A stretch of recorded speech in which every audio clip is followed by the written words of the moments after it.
একটা ভিডিও তো দেখানো সম্ভব ছিল না, তাই পার্ট 2 ভিডিও নিয়ে চলে এলাম। এখন বাজে রাত 2:30 আর আমরা এখানে বসে হাসাহাসি করছি। ওরা পুজোতে মন দিয়েছে, মানে সবাই যারা উপোস করেছে তারা সবাই মন দিয়ে পুজো দেখছে, আর আমি আর আমার বোন এখানে হাসাহাসি করছিলাম। আর ওরা তো মানে পুজোর দিকে তাকাবে নাকি আমার মুখের দিকে তাকিয়ে হাসবে, সেটাই ওরা মানে এই করছে। তো তার মধ্যে দেখো জেঠু এখানে নাচানাচি শুরু করে দিয়েছে, মানে উনি ভীষণই আনন্দ করে এবং সবাইকে আনন্দ দিতে ভালোবাসে। তো যাই হোক, আমাদের পুজো কিন্তু কমপ্লিট হয়ে গেছে। দেখতে দেখতে অনেক রাত, মানে রাত না, এখন সেই ভোরের দিকেই, মানে এখন বাজে রাত, মানে রাত 4:30, রাত নয়, ভোর 4:30। তো এখানে বরণ চলছে, কারণ সূর্য ওঠার আগে যেহেতু মাকে ভাসান দিয়ে দিতে হবে, সেই কারণে। তো যাই হোক, সারা রাতটা খুব ভালো কেটেছে, খুব আনন্দে কেটেছে।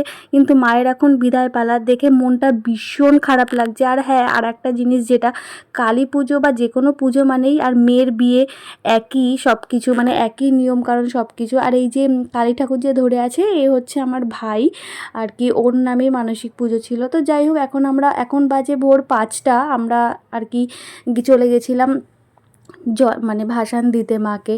তো মনটা মানে যতটাই ভালো লাগছিল ততটাই মনটা খারাপ লাগছিল। আর একটু যদি আগে আসতাম তাহলে সবার মতন আমিও সুন্দর করে একটু সেজেগুজে ছবি তুলতে পারতাম। একদম লাস্ট টাইমে এসে কী আর বলবো। যাই হোক, আর দুঃখের কথা বলে লাভ নেই, মা চলে যাচ্ছে এটা নিয়েই আমরা ভাবি।